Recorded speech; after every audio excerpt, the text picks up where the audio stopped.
Tonton video ini sampai selesai agar Anda tidak gagal paham.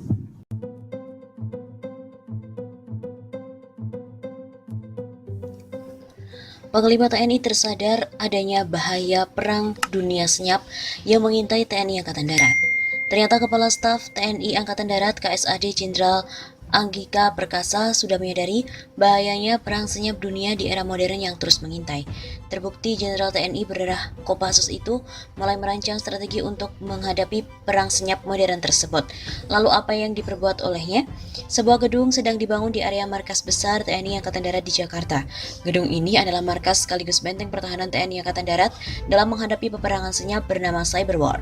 TNI Angkatan Darat dalam siaran resminya dilansir Viva Militer Kamis 24 Juni 2021 menerangkan bahwa bangunan itu bernama Gedung Cyber.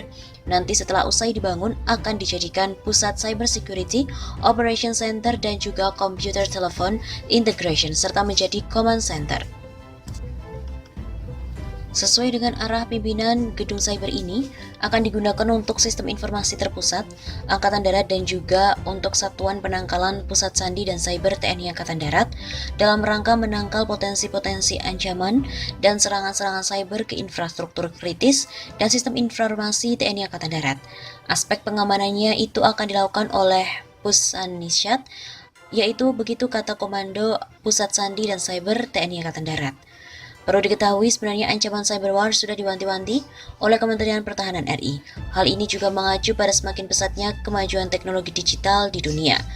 Di dunia, negara sekelas China, Amerika Serikat, bahkan Rusia sudah memiliki infrastruktur militer yang khusus menangani perang cyber. Bahkan negara itu juga membentuk satuan khusus cyber war dalam kekuatan militer mereka.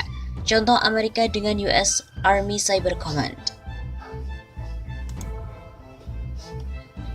Cyber war sekarang ini bukan lagi peperangan senyap yang tidak terlihat, dan yang terbaru lihat saja bagaimana fasilitas nuklir Iran, Natanz, luluh lantak dalam sebuah ledakan yang diduga akibat dari sabotase serangan pasukan cyber war Israel.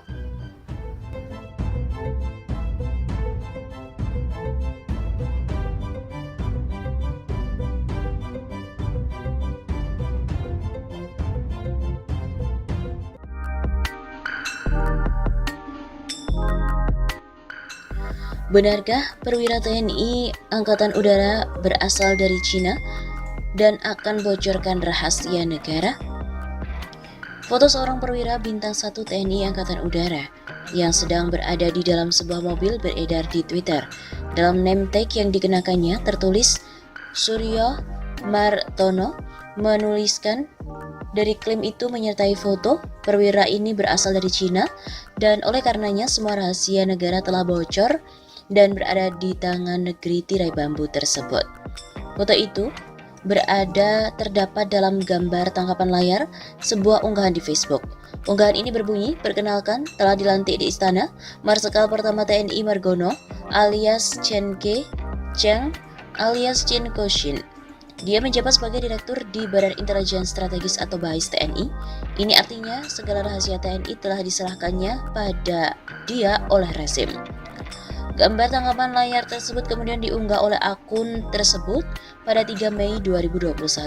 Akun itu pun menuliskan narasi dengan huruf kapital, "Semua rahasia strategis data intelijen negara sudah ada di Cina."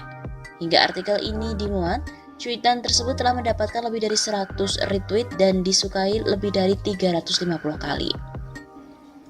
Berdasarkan penelusuran tim cek fakta Tempo, klaim tersebut sebenarnya merupakan klaim lawas yang pernah beredar pada 3 Januari 2019.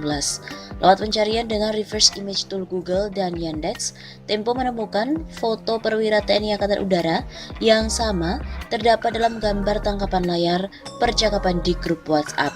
Dalam percakapan itu tertuliskan bahwa narasi yang serupa dengan yang beredar pada baru-baru ini, yakni, "Perkenalkan, Marsikal Pertama TNI Margono alias Chen Kejang alias Chin Koshin.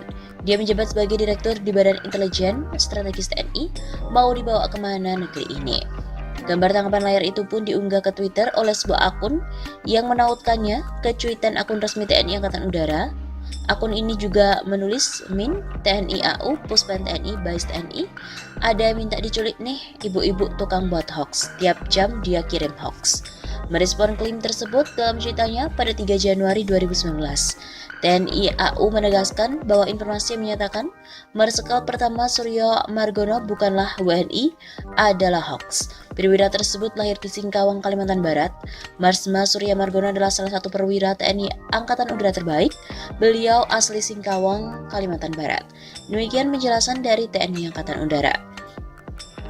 TNI AU kemudian mencuit kembali bahwa dalam proses rekrutmen prajurit, TNI tidak memandang suku, agama, ras maupun golongan.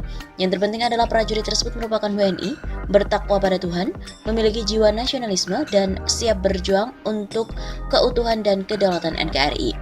Dilansir melalui Detikcom, berdasarkan penjelasan di situs resmi TNI AU, Marsikal Pertama Suryo Margono mendapatkan kenaikan pangkat dari kolonel pada Maret 2017. Saat itu dia menjabat sebagai Direktur Debais TNI. Surya lahir pada 5 Desember 1962 dan merupakan lulusan Akabri Udara pada tahun 1987. Dikutip melalui cpnn.com, Suryo Margono pun diangkat sebagai Direktur Debais TNI berdasarkan Surat Keputusan Presiden Nomor 9 Tahun 2017 dan Surat Perintah Panglima TNI Nomor 522 Tahun 2017 pada 23 Maret 2017. Per 9 Desember 2020, Surya ditunjuk sebagai staf ahli Panglima TNI bidang hubungan internasional. Benarkah perwira TNI Angkatan Udara berasal dari Cina dan akan bocorkan rahasia negara? Foto seorang perwira bintang 1 TNI Angkatan Udara yang sedang berada di dalam sebuah mobil beredar di Twitter. Dalam name tag yang dikenakannya tertulis Suryo Martono, menuliskan dari klaim itu menyertai foto perwira ini berasal dari Cina dan oleh karenanya semua rahasia negara telah bocor dan berada di tangan negeri tirai bambu tersebut. Berdasarkan pemeriksaan fakta tadi, klaim bahwa perwira TNI dalam foto tersebut Marsikal Pertama Suryo Margono berasal dari Cina dan oleh karenanya semua rahasia negara telah bocor dan berada di tangan Cina adalah keliru. Klaim tersebut pernah beredar pada 9 Januari 2019 dan telah dibantah oleh TNI AU. Surya merupakan WNI kelahiran Singkawang, Kalimantan Barat. Ia pernah menjabat sebagai Direktur Debais TNI dan saat ini bertugas sebagai staf ahli Panglima TNI bidang hubungan internasional.